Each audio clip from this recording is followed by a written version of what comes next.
欢迎收看《寰宇全世界》，带您走进全世界。全球各地的观众朋友，大家好，大家平安，我是何荣。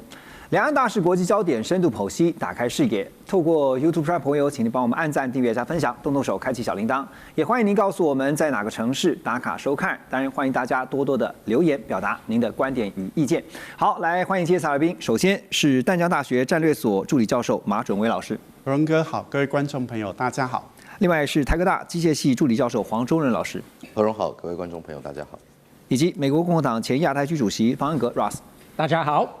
好，2026的前几天啊，在这边先祝大家2026新年快乐。不过在2026大家喜迎新年的同时，也看到了这开年还真是不平静啊。因为在新年前的3天呢，我们知道中国大陆解放军他们宣布举行了围台军演，而且是实弹的军演啊。在12月31号这一天结束之后，《华尔街日报》也归纳出了这次军演对台海局势的5大启示。画面当中，我们来看一下哪5大启示呢？第一个是解放军展现了海峡内控制、海峡东侧拒止的双重能力。另外，川普被问到这件事情的时候，耸肩的表示说，没有什么让他担心的哈。他说，中国做这件事情已经25年了。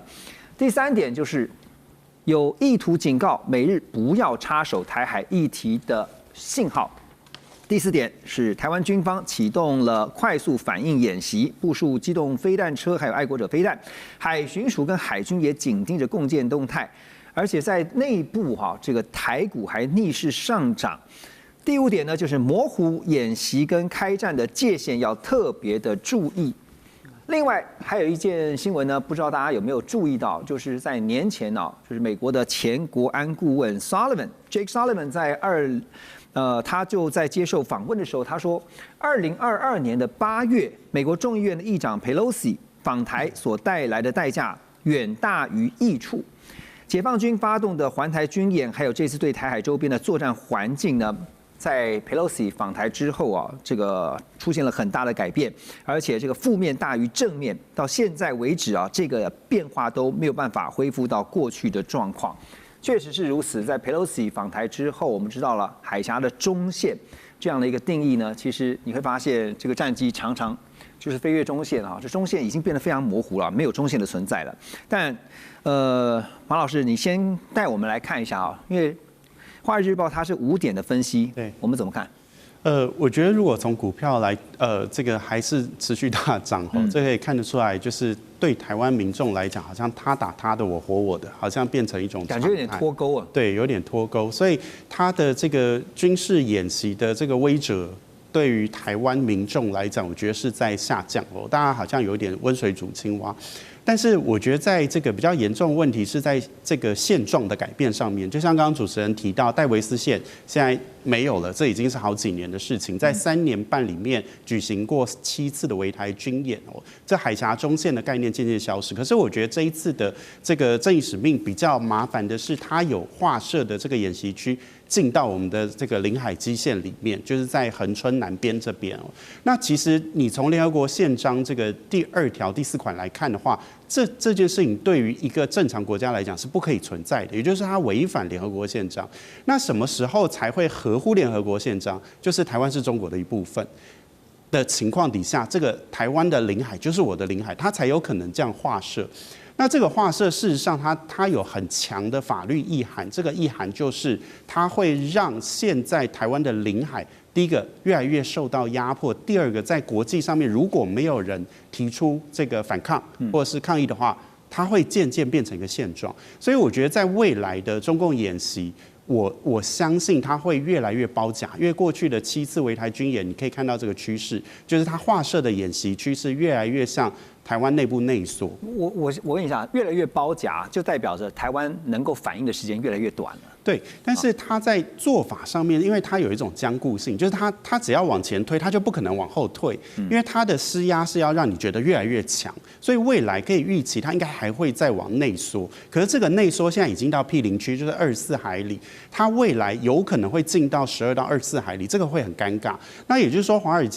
现在《华尔街日报》这个预测，在未来，我认为擦枪走火的机会的确是存在，也就是说，他用战争边缘策略把你逼到一个绝境的时候，就是他往你领海内这个做实弹演习的时候，那你怎么去定性？它算不算联合国宪章51条的这种反击的？而且这次我看到报道上面，特别是在第一线的官兵，其实压力是非常大的。是啊，在你说比如说包括说台海的这个中国大陆还有台湾这边的船舰，用那个火控雷达在锁定的时候，他就告诉你说，我知道你锁定我了，那我也同样会锁定你，这难免。就是不会有擦枪走火的风险啊。对，就是说中国大陆现在要对台动武这件事情是一个政治决断，就像薛瑞福讲。但是这个政治决断，我认为可能要开这第一枪，它也有很大的压力。比方说，这个他不知道后续会发生国际上发生什么事情。但是呢，在渐渐进逼底下，双方都很紧张的这个条件下，擦枪走火确实是有可能，就不小心误触，或者是说他在这个演习实弹射击的时候，万一击中我们的船舰，不管是渔船或者是公船，其实它都会造成很大的轩然大波。那现在越来越逼近，这种风险会越来越高。OK， 这个时候其实很多人在问说，那这个时候美国在哪里？哈，那有一个人哈对军演，他对于跟刚刚提到的《华尔街日报》的看法，认为说川普对此非常冷淡，他是不同意的。这个人是谁呢？是胡振东。胡振东在台北出生的，他1977年到2004年都在美国空军服役。后来呢，他被分发到密苏里州的飞弹基地，担任 LGM-30这个洲际弹道飞弹发射战斗队的队长。然后在1989年呢，他被调到了美国空军总部，他所负责的范围是中国大陆、蒙古跟台湾。2007年，胡振东曾经被美国国防部派到 AIT 担任技术组的副组长，他带着一支团队向台湾提供美国的军事援助跟相关的训练。所以对于台海冲突这样的议题他断定美国几乎是100%会在台海冲突当中出动兵力来协防台湾。好，我们引用一下他的说法哈，他的说法是这样，他说，美国真正的角色是在台湾周边形成外围防线，航母战斗群、日本与菲律宾基地、美军前舰与空军将在海峡外侧执行制海、制空和远程的打击任务，压制所有试图跨越台海的威胁。来，我就问一下 Russ 哈，你觉得他比较了解川普，还是你比较了解川普？我觉得这个也不是重点，我觉得重点是你们有一句话，就是外来的和尚念经，你们都会很疯狂了。只要是一个美国前任什么，不管是国务院、国防部等等前任人士，针对台湾或两岸关系、两岸开战说话，你们都会 lose your mind， 你们都真的会。所以我要问你的就是，你觉得他的代表性如何？首先他的确是专家，但是不得不提醒大家，连他在访问中的时候，他有几次说，我讲这个不是机密啊。所以其实他讲很多东西都是已经是大家都知道的东西，比如说他说美国跟台湾有交换情报的非常密切的关系，这个大家都知道。他也强调这不是 classified， 不是 secret。那另外他又讲到一些台湾的 radar 的能力，这个也不是秘密。甚至他说，万一打仗的话，美国会有什么样的因应措施、动作等等。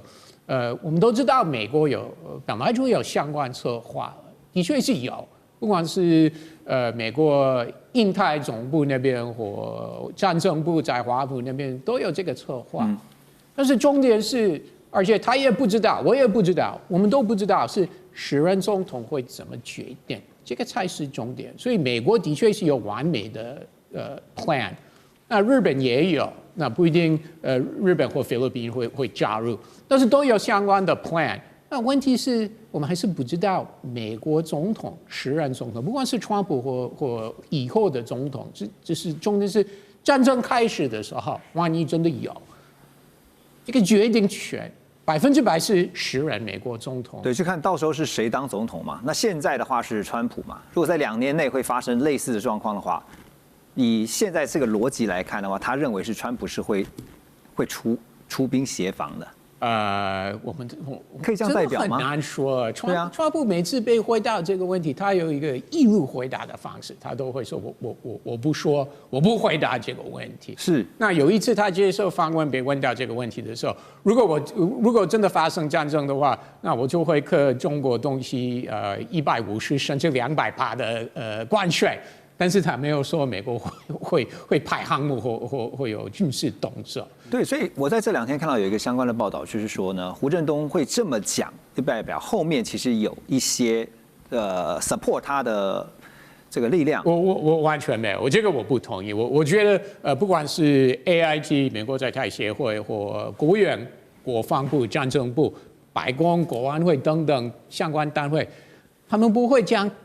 安排一个退休军官这样上台湾电视节目做这个分析，所以是不会的。意思就是说，这只是胡振东他个人的看法而已。当然是他个人的，我刚说他是专家，他非常了解，万一战争的话，美国有什么样的因应措施跟计划，这个他非常非常清楚。好，所以这也提醒了我们台湾的观众，就是如果胡振东的看法只代表他个人的观点的话，那真的不要特别的把这个东西放大，说，哎，以后美国真的台湾有事的时候，美国一定100%啊，或者是接近100%会协防台湾了，对吧？我觉得如果有人认为是今天可以说是接近100%，我真的觉得这是很危险的想法，因为我刚刚说，我再次强调，只有10任总统，美国总统或者日本的话，只有10任总理大臣有这个决定权，我们真的是没办法预测会不会。对，所以要看当时。除了10任总统，还有就是那个时候会发生的相关配合的一些因素而定。这个时候做出预测确实大胆了些。好，那这次呢，当然在军演之后，也有专家就提出了研判啊，说这次他们看到了大陆解放军发射了射程超过了190公里的火箭弹啊，而且目标是直接指向台湾的补给线。海底网络电缆以及呢液化石油天然气啊，就 LNG 的接收站，所以进一步请教洪老师，就是大家都知道，如果真的台海发生冲突的时候，我们的西半部包括竹科啊，这个半导体的供应链现在不只是竹科啦，包括中科、南科还有高雄啊，可能都会成为非常有风险的范围。那所以整个半导体供应链，根据您的了解，有没有一套由上而下或者是由下而上的 BCP， 也就是营运持续计划，就当遇到了天灾风险，甚至包括战争，如果遇到了面对这种极端的状况，还能够继续维持正常的生产。OK， 其实就竹科我不能代表园区管理局回答这个问题，对，但我们就从公司的角度而言，包含当时在竹科去设立基地的时候，大家发现新竹放台风假的机会几乎非常非常的少。我们就以一个 Fab 厂，它可能每个月生产量在2万到2万5千片的晶圆片上来说的话，我们可以来看一下，如果它一天停工，它要损失多少营收？那所以一定会有一个营运持续计划去调整它。但是像打仗这么极端的这个情况下，全民进入戒备的情况下，电力供应没有办法到一个很稳定的情况下，这个即便有 BCP 计划，它到底还能不能够有效的运营？我这样讲一件事，包含在夏天的时候，台湾各处限电缺电，你就会看到有人可能开着一大坨的那个电力囤积车，我来卖你电，你需不需要电？为了维持的这个所谓生产，其实光是打仗的时候，如果直接去攻击到这些所谓的任何的通讯缆线或者是任何的电力系统的话，其实对于生产上那个破坏力太大了。所以即便有 BCP 营运计划，我想目前可能不会去估算到这么极端的一个状况。我这样讲好了，黄仁勋今天要把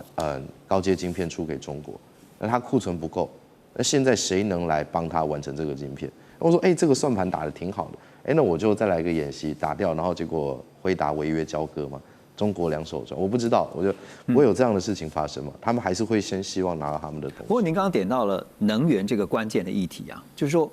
台湾如果真的万一走到非常不幸的状态是被攻击了，我们的能源备案是什么呢？这我还真的不知道啊。所以我没有发生过战争，我也想不到可能会发生什么能源备案。但是看看打仗的地方看起来也都挺惨的。对，所以 Ross， 你看这个军演当然就是在推想各种不同的状况，但这一次看到说围台，而且是实弹军演，其实它是越来越收紧。刚刚马老师也特别提到了，收紧呢，其实我们会造成的是我的反应的时间是不够的，再加上我们的西岸。就是台湾的西部这边的能源设施，如果一旦被摧毁的话，其实能源就陷入了一个非常困难的状态。怎么办呢？我有偏见，因为我个人是一直主张台湾要继续使用核能。但是不管是蔡政府、赖政府都已经做下决定。那不管最近赖总统被问到这个问题的时候，他有开几个条件，只要什么，那后续会考虑恢复使用核能。但是我们都知道他的意思是，只要他在执政的时候，不可能，真的可能性真的是很低了。就是民进党的算是一个核心的政治立场，他们不支持核能。但是回到你的问题，如果没有核能的话，就很难维持这个电力。这大家都知道，这个已经最近也是很多外国专家、外国智库有做这个经济推演，有分析到台湾能源的问题，结果都一样啊。如果解放军围堵台湾的话，那能源这么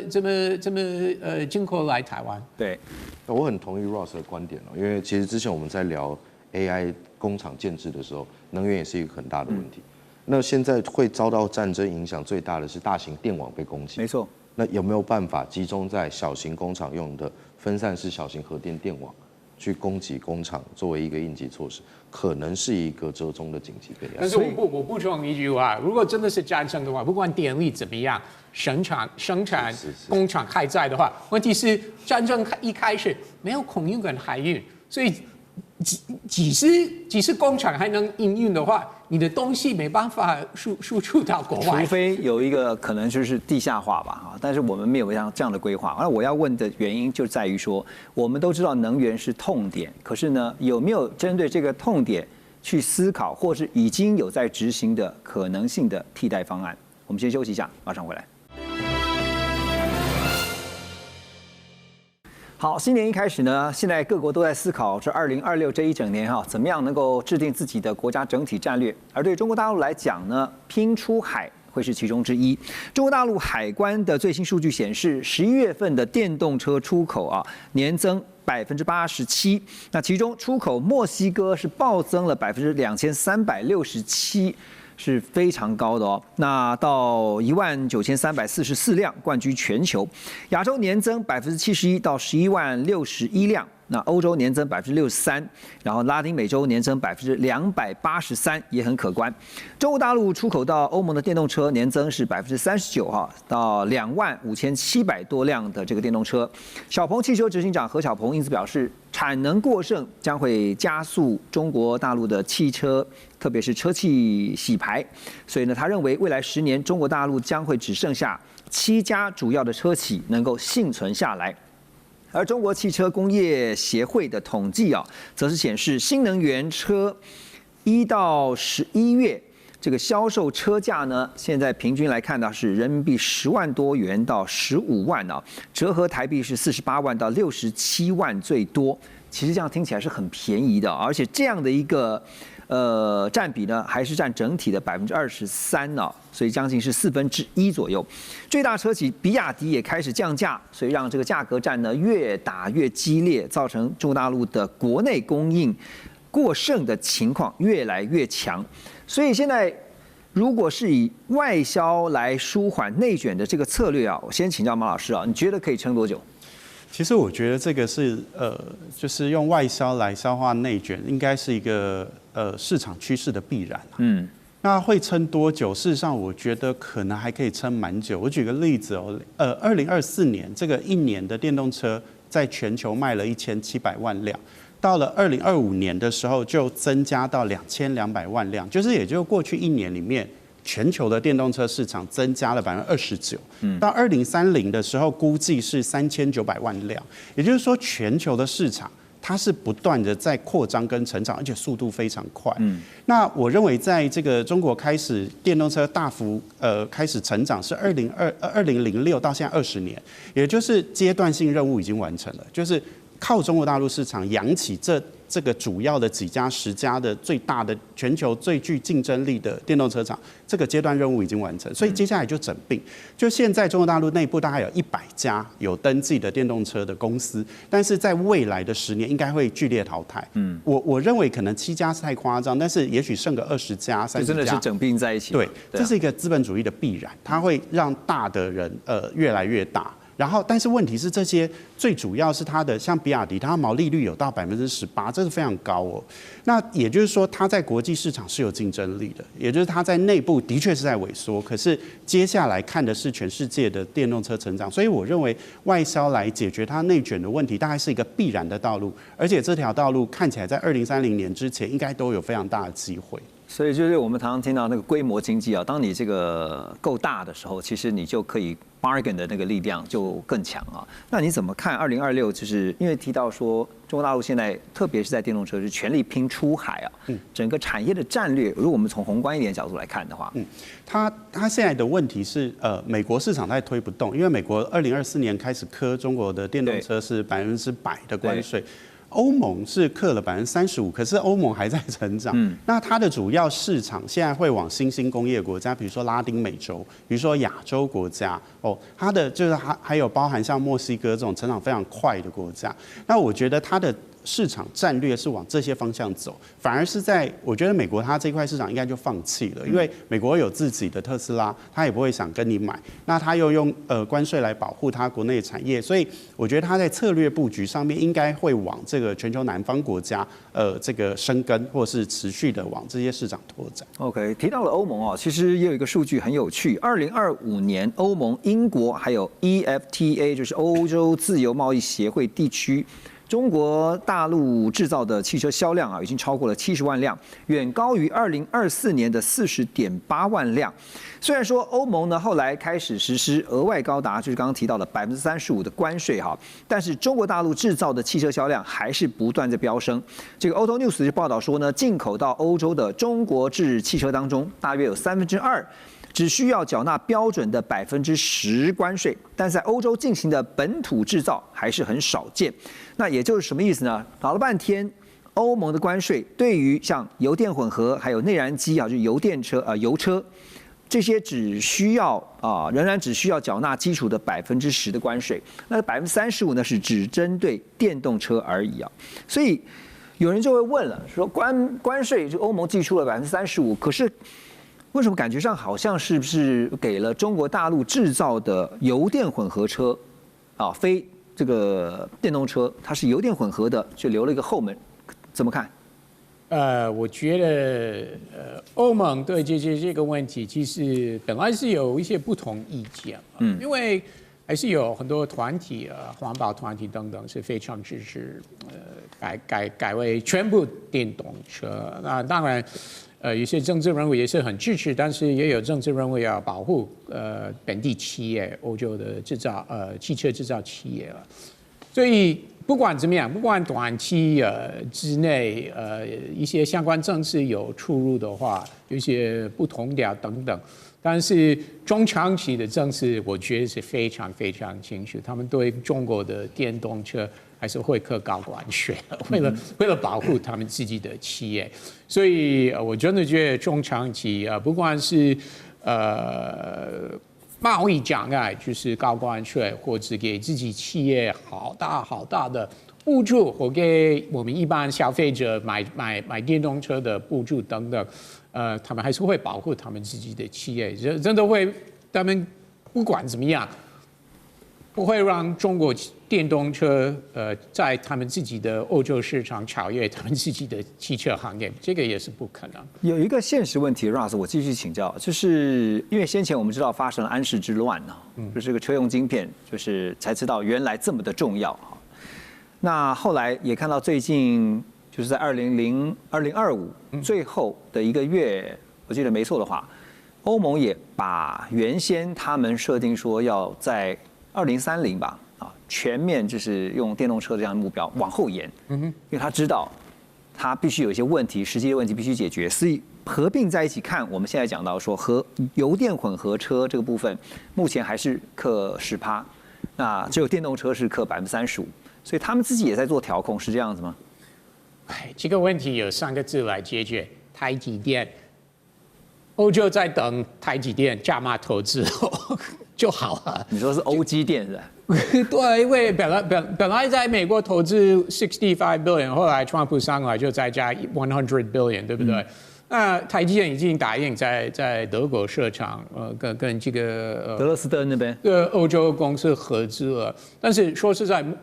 第一，那个不是为了制造最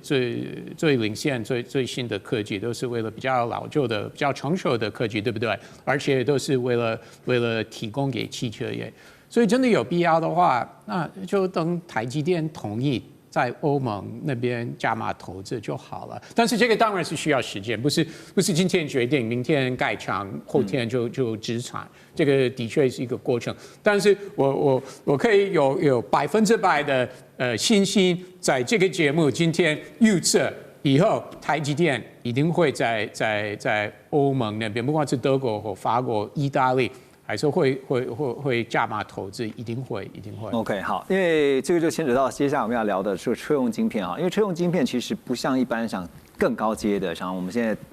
会提到什么2奈米啊，甚至是2奈米以下的哈，这部分是黄老师的专业啊。因为日经亚洲有报道一件事情，说包括上汽集团、长安汽车、长城汽车，还有比亚迪、理想汽车。以及吉利汽车啊，这些中国大陆知名的汽车制造商，他们正准备要推出搭载100%中国大陆自制的国产晶片的车型，哦，真的都是 Made in China 咯。而且至少有2个品牌计划最早在2026年要开始量产。那这个目标呢，比起要求今年大陆国产汽车自制晶片使用率要达到25%的政策目标啊，呈现出大幅提升的变化，所以我们先从车用晶片开始聊起，因为它毕竟不算是最高阶的一个制程啊，这个特征大概是怎么样？车用晶片主要几个特征，其实我们之前也聊过太空晶片、先进晶片、车用晶片。那其实车用晶片我们随时可以修，但它出了事很麻烦。所以还是一样，车用晶片要的一个字就是2个字就是耐用，还有另外2个字是稳定。如果今天我们举个例子来说，如果今天任何的自家晶片或任何的晶片的损坏，或者它一时的一些失效，导致了一场车祸，造成了人命，那最后这个责任的归属要算是谁？是汽车生产商、晶片生产商，还是使用而未注意的人？这在责任归属上的比例会起了一个很重要的一个问题。所以车用晶片稳定性占第一，我不用最先进的，但我要用最稳定的，因为稳定跟安全有关。是的，我稳定，比方说我一台车，我预设我电池可能10年会优先于我的晶片坏掉，我就把我的晶片的效期可以拉到15年、20年，它不会坏掉。我预期我电池堆7年不行，我拉到10年、15年，我都还可以继续用这个晶片，才是车用晶片的一个最关键要的地方。它不需要太过复杂的生产技术当然。tune 参数各方面呢还是重要的，我怎么做提高良率那是公司赚钱的事情，但从晶片架构本身，它的特征就是稳。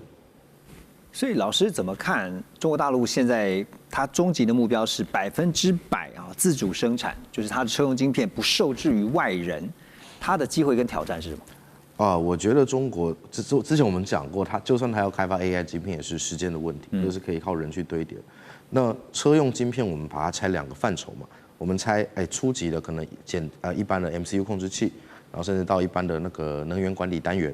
然后到进阶我可能自动驾驶到我边缘运算加车载娱乐系统，分2个范畴。我相信前段中国要100%自产，应该已经完全是没有问题的。因为他们可以生产非常多的传统的控制器晶片，这其实也蛮多 Made in China 的东西出现了。那到高阶晶片，中国今年也发布，去年也发布了庐山还是什么山的武夷山。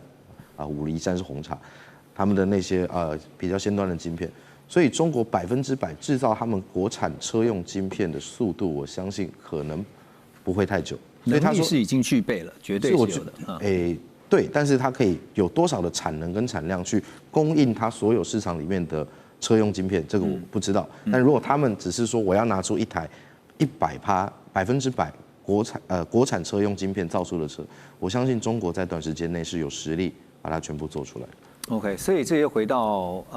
这几年不断在强调是2025中国制造这件事情，就是不断在展现中国大陆制造的实力，希望在2026以后，包括特别在车用半导体，就是车用晶片上面呢，要再次向全球告诉大家，其实他们做得到。那其他国家准备好了没？马上回来。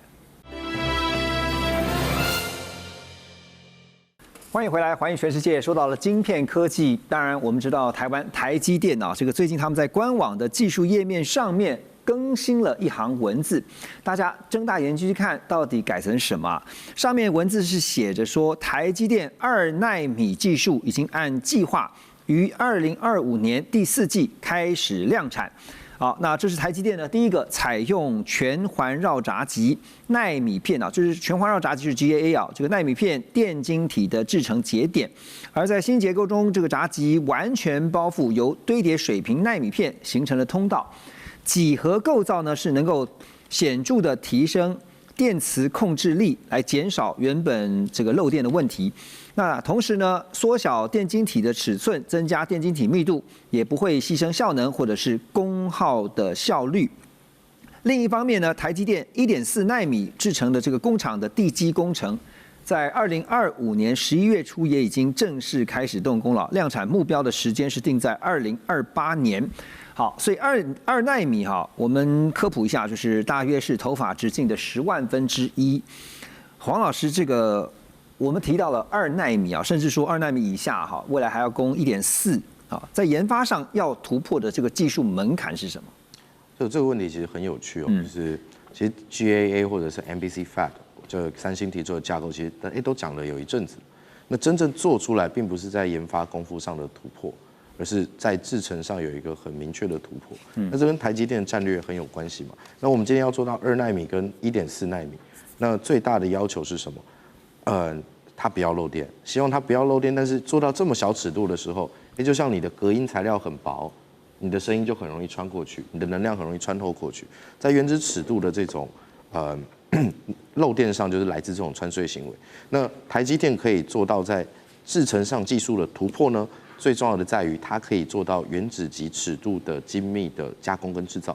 把它做得非常的平整，让它不会去漏电，这个才是台积电在技术上最大的突破。那回过来说，为什么台积电能够领先业界这么快去量产这件事情，其实跟 CoWoS 有密不可分的关系。大家一想，先进封装跟先进制程，这有什么关系？对，当时台积电的策略，你今天要用我的先进封装的前提是，你必须把握我的 CoWoS，我的先进制程。所以台积电领先业界有非常多的时间去累积很多 data set，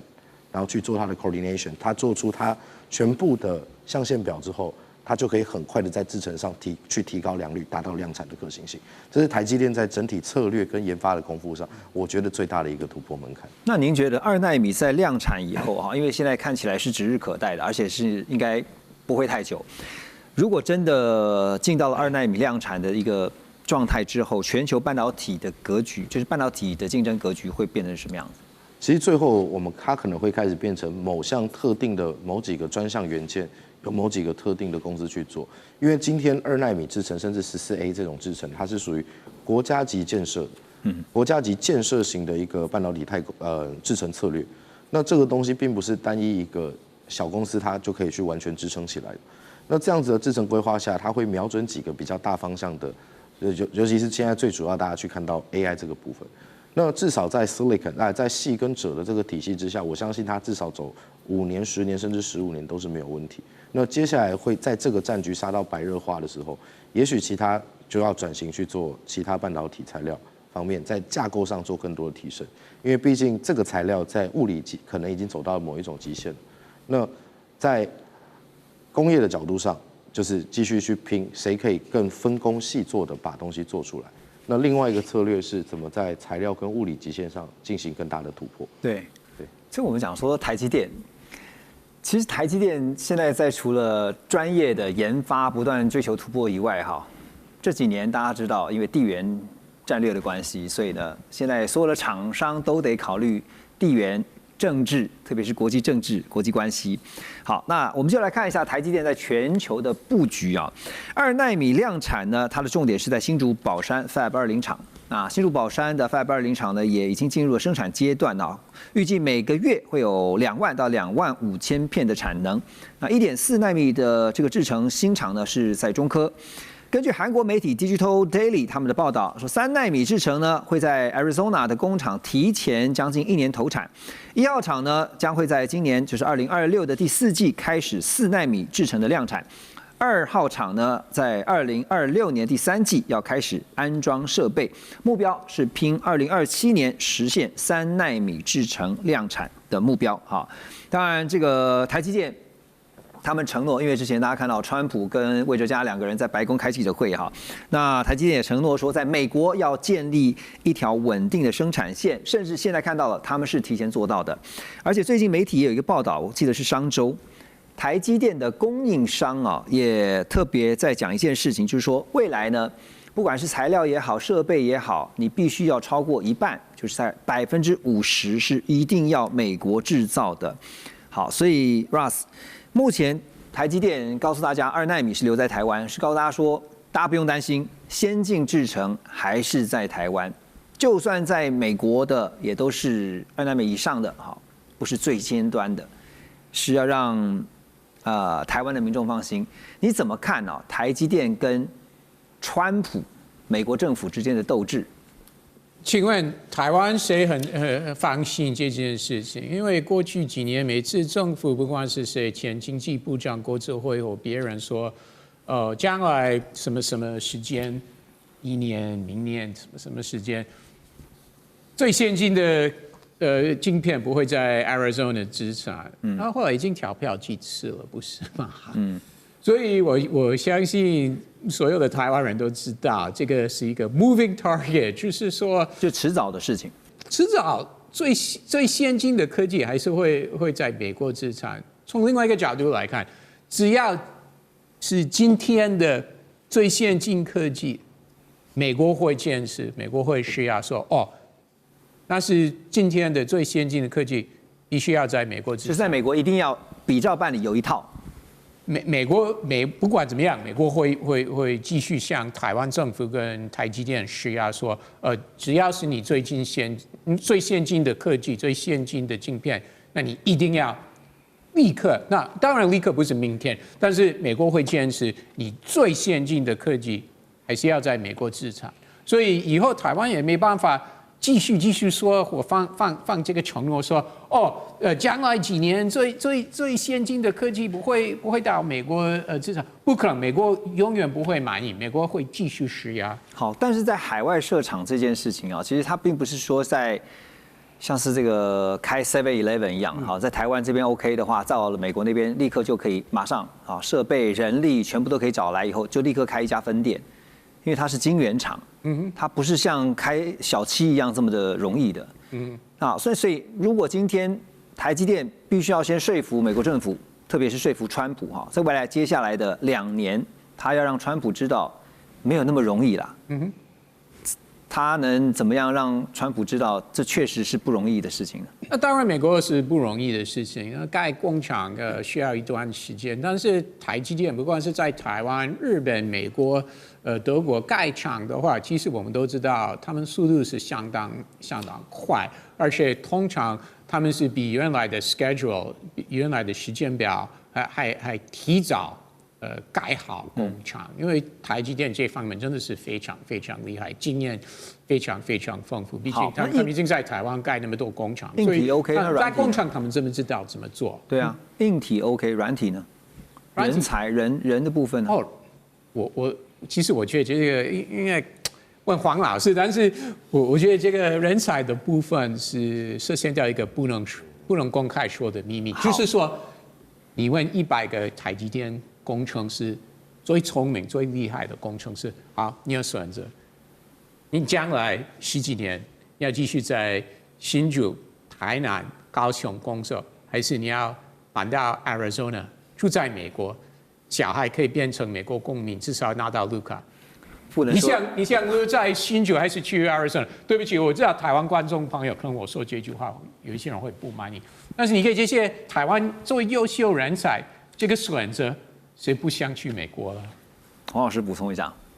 这个不能说的秘密。人才，我觉得这跟台湾人的性格还是蛮有关系的，就是真的大家很认份、很打拼的去完成很多事情，真的是台积电这十几年突然突飞猛进的关键要素了。但其实近几年，像欧美的各国也是有派一些人到台湾来培训这个东西，但能不能把这个文化转嫁到人才身上，这个是目前未知的。像Justin 他们也派了一批学生到台湾开始研习，然后甚至今年也有一些那个从美国来的学生，他们就说我们不怕辛苦，但我们想了解 Fab 在干什么，对，去学习这个文化，这个才是逐渐在人才上转变的一个我看到的一些方向。了解，马老师啊，这个两件事情如果跟台积电有关的合并观察，接下来请教你，就是第一个，美国政府核发年度出口许可允许台积电持续向中国大陆台积电的南京厂来进口美国晶片的制造设备第二点呢，就是路透在31号报道说，辉达将会积极满足大陆科技厂商所开出的需求。那陆方现在采购是200万颗 H200的晶片，预计在2026年要交付，就今年。那辉达呢，目前的库存是只有70万颗，所以呢也已经赶快接下台积电，要扩大产能两件事情看起来好像是难得的机遇这个华补可以说是天上掉下来的礼物嘛。不过要小心的是什么？对，我觉得川普还是一个这个思虑非常周密的人他会开出这些条件，包含卖，还有这个包含到南京，他可以在过去设备上控制，但是现在解禁。对，他主要是川普谈一个条件，就是跟黄仁勋说你卖过去，但是我要抽25%的利润。那我觉得最赚钱的还是美国政府嘛。那当然这件事情对于黄仁勋来讲应该不困难，因为他的这个 H200的毛利率是70%那再拨出去25%的利润，其实他还是赚钱的。那我觉得在未来就是说以 H200为核心的这个整个封装线，或者是整个软体的这个的生态链它会暂时出现一个稳定的状态，因为在过去中国大陆拿到是 H20的这个晶片，它跟主流规格又不太一样，但是它现在就拿不到 B200嘛，所以就是我觉得大家的迷思都在什么是最先进，但是因为在科技产业速度实在太快了，所以我觉得永远没有最先进，它就是只要你1年过去就是下一代，或者是这个接下来的技术出现，所以我觉得这个当然川普这个放行，它对台积电获利一定会有增加的效果，但是台积电的主要客户非常的多，Intel、这个 AMD、高通、博通一大堆的其他的这个厂商，所以就是说黄仁勋的 NVIDIA 只是扩大了它的这个台积电生产的这个量能或需求，但是总体来讲，我觉得这个部分可能还不是真正台积电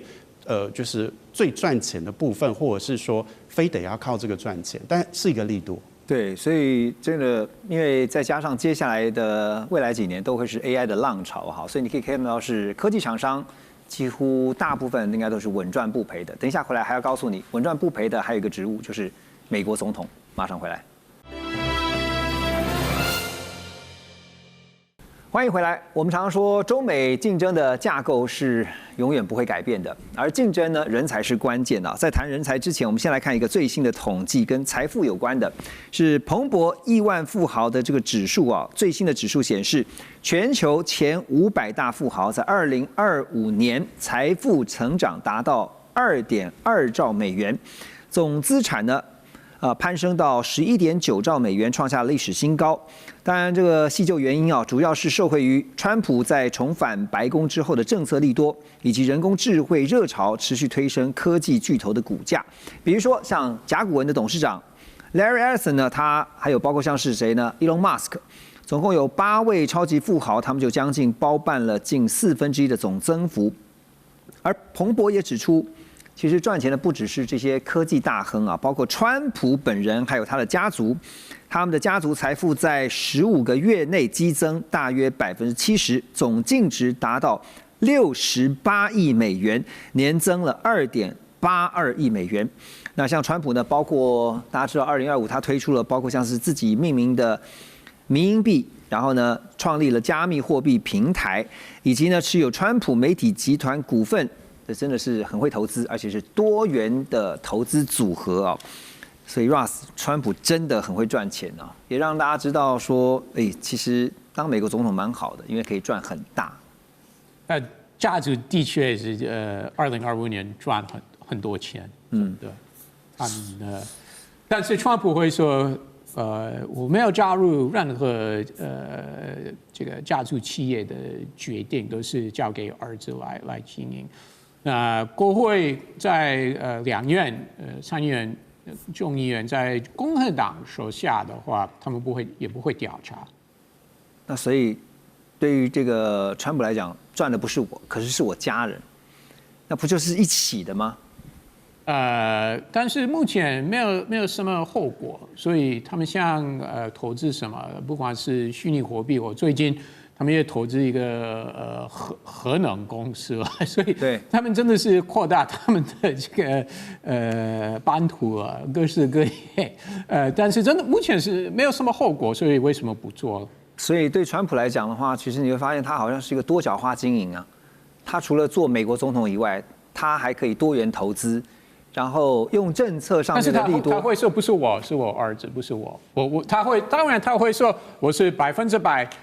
专注做总统，我没有加入任何企业的家族企业的决定了。但是明眼人看不都一目了然吗？这有的时候其实像包括说他先前到现在为止都一直不断提到。他要祭出关税，那也不过除了让美国再次伟大以外，也让他的财富再次伟大，不是吗？是啊，但是我刚刚说了一个重点，没有什么后果，真的没有后果，国会不会调查。那如果其中选举的话，如果共和党继续掌控两院的话，那他任期剩下2年也不会有什么调查。那万一民主党拿下众议院的话，那他们一定会展开调查。但是司法部也不会做什么，所以其实川普他这方面非常聪明，他知道完全不会有后果，所以就讲机会赚钱。好，我最后想请教你啊，因为2026其实是一个对川普来讲是一个关键的选举年。好，你怎么看在新的一年2026，它跟这些科技大亨之间的互动？会继续有这个算是很正面的互动。那到时候不管是今年5月、7、8月份的时候，那当然川普和共和党会向他们要钱，这一定的，因为其中选举经费是庞大了。所以这些人呢，因为川普的政策，其实他们也有赚不少。你刚刚说的，他们不管是股票或者松绑相关法规，川普政府的确是对他们是非常非常好。而且其实这些人都是非常 surprise， 因为本来他们大部分不是全部，但是大部分是比较亲民主党、亲拜登或 Kamala Harris。后来川普上任，他对科技业是非常非常友善。所以到时候一定会有回馈啊，他们会捐很多钱，今年会捐很多钱给共和党。你点到重点了，就是在选举年，选举都很花钱的。那川普就会跟这些科技大人讲说，你们这些财富不都是我创造出来的，所以你们总得意思意思，拿出一些来帮助我选举啊。另外讲到科技啊，我继续想请教这个黄老师，川普政府他们最近宣布说要成立一个美国科技部队啊，叫做 United States Tech Force。美国新闻网站 Business Insider 他们就透露说，这个计划预计要招募大约有1000名的软体工程师，还有资讯科学家相关的科技人才，作为第一批参与的精英。而录取者呢会被派到各个政府机构。CNBC 也透露说，目前已经有大约20家科技巨头同意参与，其中还包括了像是 Amazon Apple、Google、Dell、Microsoft， 还有 NVIDIA、OpenAI， 这些都是叫得出来，还有 Oracle 这些大公司。好，那美国在搞说科技部队，而且呢是说号称20家科技的这些巨头当做他们的后盾啊。那黄老师，因为您是这个在日本东北大学拿到博士，然后你觉得美国、中国大陆、台湾这些科技人才在养成上面有特别不同的地方在哪吗 ？OK， 我觉得这个是一个很有趣的议题哦，因为他们这些已经不算是招聘的，已经不算是单纯只是被训练出来的科技人，他们是已经养成完甚至即战力的一个人才。然后把它透过这样的方式集中到各政府里面去做，可能做一些决策啊、咨询的顾问等等。那这个从教育端就是一个很特别的形式。我怎么说呢？像一个以开发国家，可能大部分在高等教育上走的是纽曼式的教育形式，它要你是一个开创性的完人，然后可以有独立思考能力。但在开发中国家，大部分会采用的是红宝式的教育形式，也就是我国家级政策型，现在哪个重要，我们需要什么，全部都灌进去。就像在台湾早期会先成立电机科要做大电啊，可能土木营建科要盖房子做基础建，类似这样的红宝式的教育。那美国其实是已经开发国家非常久了，他们已经有非常成熟的体制，所以都非常鼓励学生自我的探索、自我的去学习。但是如果只是这样走下去，没有办法去集中的时候，其实你在科技竞争上可能会输给他的假想敌中国，因为中国就是一个以红宝式教育不断在往前冲的一个国家。那美国这样的做法，我觉得非常的特别，我也很欣赏。我怎么说呢？就是他用一个红宝式的培育出来的人才，要用纽曼式培育出来的人才，但做红宝式的一个推进方式，还蛮期待会看到什么样的一个新火花。所以中美两强未来，他们势必要在科技上做竞争啊。那科技我们知道，刚刚特别提到人才是关键，所以在养成科技背景的人才方面，这两个部分您怎么看？这两个大国走红宝式可以很快的接近台积电的水准，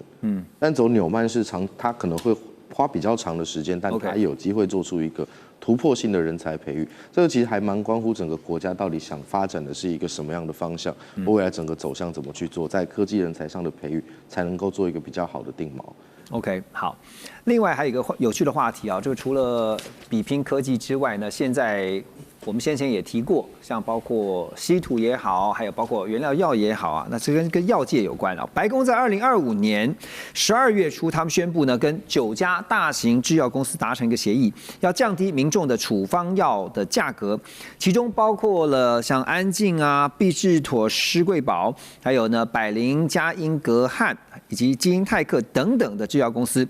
而根据路透社2025 12月31号取得这些医疗保健研究公司啊，叫做 Three Axis Advisors， 他们所独家提供的数据显示，美国制药厂在2026年大约有350种的药物会涨价，比起2025年增加了100种，涨价幅度呢中位数大约是4%啊，跟2025年的水准是持平的。所以大型药厂在新的一年跟美国之间啊，特别在政府方面的互动会是如何？马老师怎么看？我想这个药这样东西在各国现在看起来都被当成是一种战略产业，因为这个药品关系到这个人民的健康之外，其实它在战争过程里面其实有很大的用途啊，所以药品大概就不太能够在这个政府的管控之外。但是在这过程里面，因为美国的药商它占整个美国 GDP 的贡献大概是1.6%到3%之间，不然有的时候会浮动。但是这个你就可以看出这个药商在美国它的产值有多大。那当它很大的时候，它就是很强的利益团体。或者压力团体，它就可以对国会来施压，因为美国的行政权上控制了几个东西，一个是 FDA， 就是要这个食药署食药署，然后另外一个是 HHS， 就是卫生公共部。那这些东西其实它就决定了药能不能上市，或能不能使用，或能不能被政府采购。那所以这个通常药商就是跟美国政府之间，它都会透过国会施压的方式，让它的药价能够维持比较高档的水准。